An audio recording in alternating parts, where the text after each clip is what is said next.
Hello and a very warm welcome to yet another episode of We Talk Talent Series Season 2.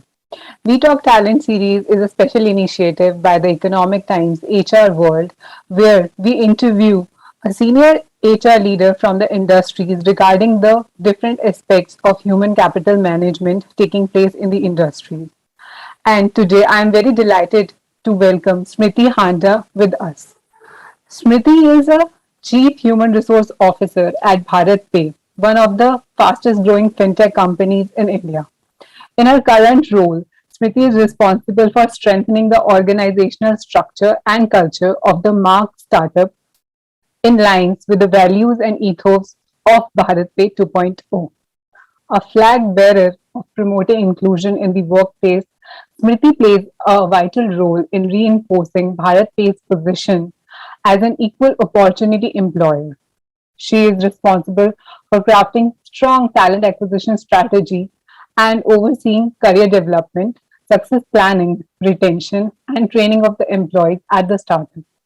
Smriti leads a highly talented team of professionals to ensure purpose led leadership and a performance driven culture while retaining the soul and spirit of the Bharat based entrepreneur fast paced culture.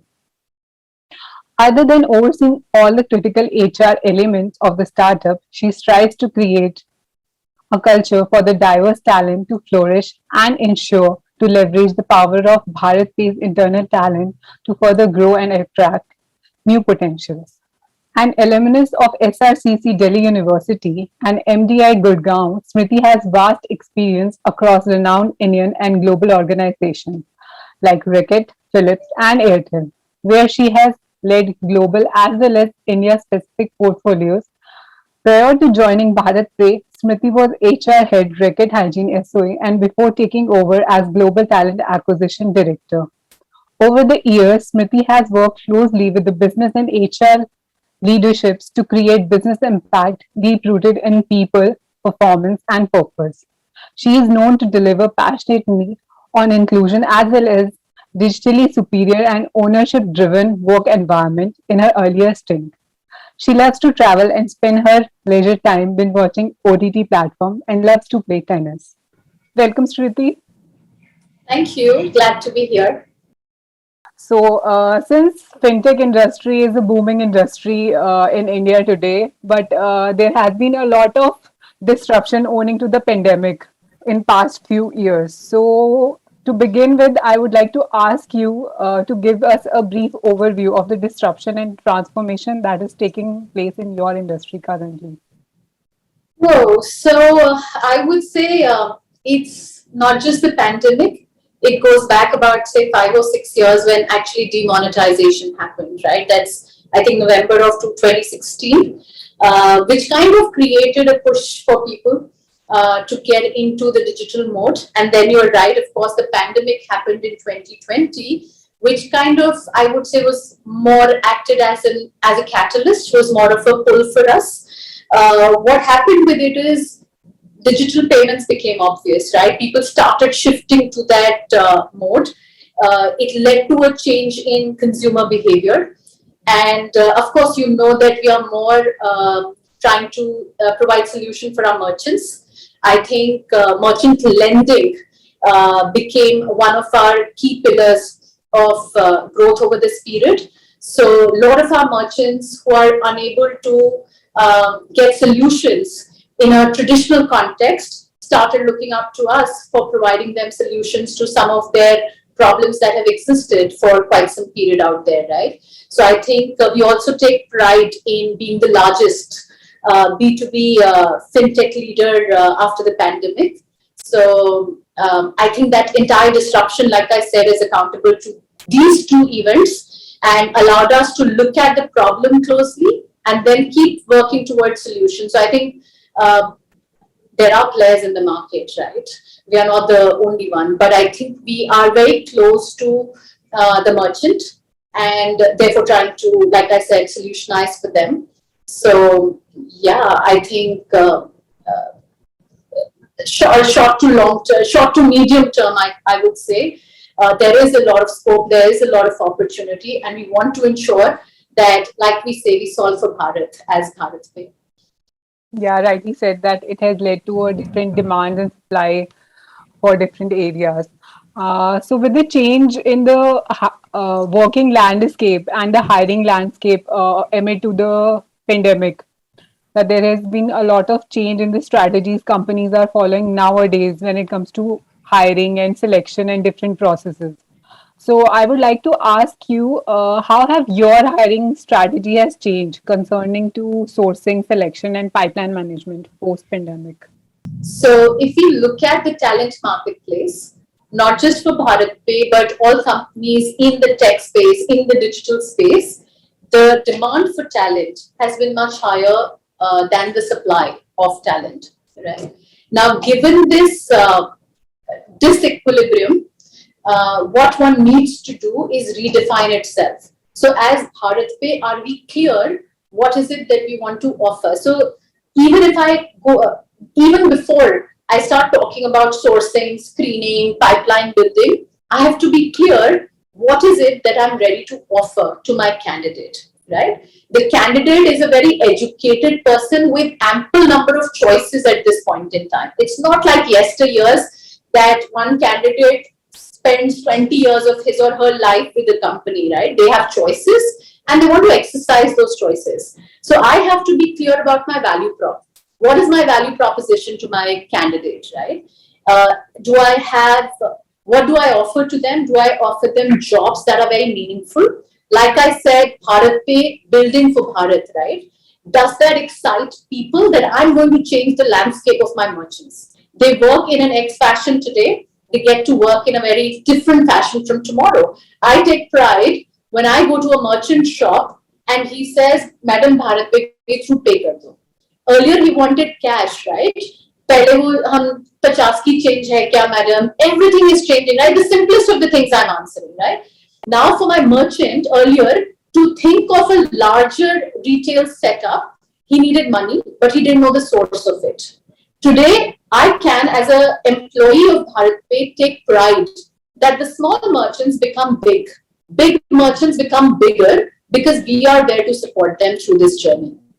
So, what is that purpose for which I work for BharatPe? It is about building Bharat in my mind, right? So, that's my value prop to my candidates. So, they solve for Bharat, right? At the same time, when they join us, do they get to do some really, so to say, kick-ass work, something that defines their own career paths, right? And within BharatPe, do they get to taste different verticals? Is it that I join a vertical and is the company open to take punt on me, take a risk on me, where the company enables me to learn more, do more, right? And of course, it has to be commensurate with the right amount of benefits and perks attached to it, right? So, what is it that I'm ready to offer to my employee with respect to the purpose for which they join BharatPe? Once that proposition is clear, I think sourcing, screening, selection, we know where our candidate is. It's on social media these days. So I cannot keep following traditional methods of getting the new talent in. I have to be on LinkedIn. I have to ensure each one gets one. My internal talent's belief in me should be so high that he or she wants to recommend me as an organization to his or her friends, relative, get the best talent in. Right? So I have to be present where my talent is. And therefore, from a strategy point, once I'm clear about my proposition, value prop that I offer to my candidates, I have to be clear where to be present with respect to sourcing. And then comes the hiring part, where, let's say, between me and my business, we choose the best candidate. Yeah, that's some great initiatives that you guys are taking. So you talked about the process you are giving to the candidates, and now we want to know what you are looking when you are hiring a new candidate for your organization. So I would like to know what kind of skills do you prioritize? Is it technical, soft, or a combination of both? Since the timing has changed so much, so does the requirement of the companies. 2 or 3 years back, we were a young setup, right? We wanted certain skills that are non-compromisable, and we picked up talent for that. As a young setup, you don't have a brand built up, and You're just trying to pull people in. At that stage, an organization generally lacks clarity, right? Now we are a more mature setup, I would say, right? We are a more mature startup, a more mature organization. At this stage, we are not hiring for today. We are hiring for tomorrow, right? We are hiring for skills and capabilities that we don't even know for ourselves will be needed tomorrow. So we are hiring for the unknown, right? When we do that, skills, of course, is an important part, but it is your leadership. It is your future potential for which we are technically hiring, right? So for example, 3 years back, nobody imagined 5 years back, let's say, or little more than that, nobody imagined a digital bank as a reality. But still, people started working towards it, right? Today, as a digital bank, we've not imagined a lot of things that may come 5 years down the line. So if I only hire for skills, I'll be making a mistake. I'm hiring for future potential today, right? So internally, we are trying to build processes where, of course, skills are important, but it is your leadership, it is your cultural alignment, and it is your future potential for which I'm hiring, right? So as a leadership team, we are discussing in house to say what is it that will make us successful 3 years down the line, 4 years down the line. It's not about today anymore for us. It's not about survival for us anymore, right? So to your point, am I hiring for skills? Of course, I'm hiring for skills. But on top of it, the more important bit is the potential part of it, the unknown part of it. I don't know what a digital bank will look like 3 years down the line.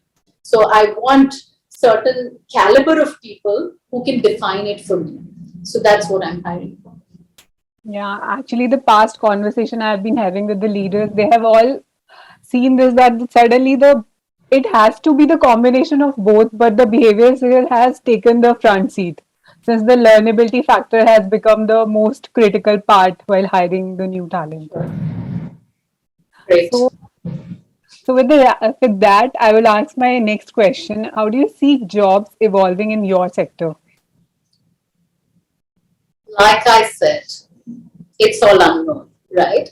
So to your point, there was a bank, then there's a digital bank, a neo bank. There's so many definitions of bank or so many layers that keep getting added, right? With every additional layer, the job evolves, right? I don't think anybody in the past imagined a wallet, a digital wallet, right? A UPI. Any of us imagined the role of data science, right? It is all evolving.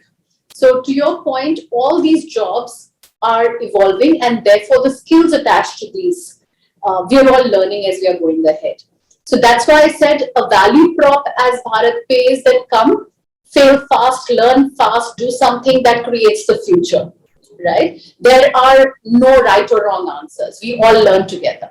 So we are also evolving as an organization. We are learning in the process, and therefore all these skills that we talk about, we are trying to ensure we evolve as an organization, as a particular function, etc. So each day as it comes at this point in time.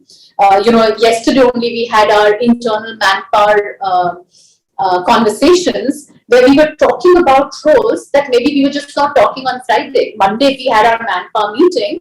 We are thinking, oh, in the coming few weeks, if we try to think of business in an X way, then we need Y skills. Now, nobody's thought of those skills in the past, right? Now, when we think of certain set of skills, we start defining a role around it, right? So every day, I think we evolve. Every time we think of a strategy, we ensure that there is a people capability angle to it. And the moment we talk about people capability, we are actually talking about job and job family, right? So to your point, yes, a lot of roles are evolving for us internally, and I'm sure that's how even the industry is moving forward. And nobody thought of digital marketing, let's say as an example, 5, 10 years back. Now it is a key skill in every organization. I think that's how even fintech is evolving at this point in time. You made the point of technology being the biggest disruptor more clear, so that we don't know the roles we need and we have for future. Correct, correct, correct. So, with that, I would like to ask you, How is the new technology such as data science, machine learning in HR is helping you in your role to improve the business? Yeah, so to your point, I think if business is becoming a lot more digitized, it's the same language that HR has to speak, right? An employee is an intermediary between, let's say, HR and consumer, right? Now, an employee cannot have all digital processes when he or she faces the consumer, because that's what we stand for, and have very non-automated or manual processes the moment they look internally. It has to be a spectrum, right? It has to be, there has to be continuity in that spectrum, right? So to your point, unless employee mindset, we ensure we raise the bar on that mindset by providing them a very digital experience in house. We are creating a very dual world for them. Everything internal is paper driven, non automated, manual, and everything external is we are saying, hey, let's go paperless, let's go app oriented, etc. Right? So I think it has to be a seamless journey for any employee. They should experience it end to end. So again, we are on that journey. It's not that we are out there, everything's automated, everything's working well for us. No, we are learning. We are ensuring we put our automation game plan on a paper, on a strategy, on a page, and ensure we deliver to it. We started that journey, right? It's going to take a while, and even within HR, I would say all this is evolving. Like business, even HR from a transformation perspective is evolving. We don't know. There are a lot of unknowns even in an HR context, right? So yeah, we are trying to put our strategy on a page. We are trying to see how can we automate everything, and what are those pieces we need to outsource. Where is our key capability, core capability lying? What are those processes we outsource? What are those processes we automate? And what are those processes we take up as second priority to automate, because there's going to be a time duration and productivity attached to all that. So yeah, working towards it, I would say. Yeah, thank you, Smriti, for all your points. I think audiences has taken down all the notes that they should be taken down to their organization to implement those. Thank you so much for your time today. Oh, lovely talking to you. Thank you. Thanks a lot. Thank you.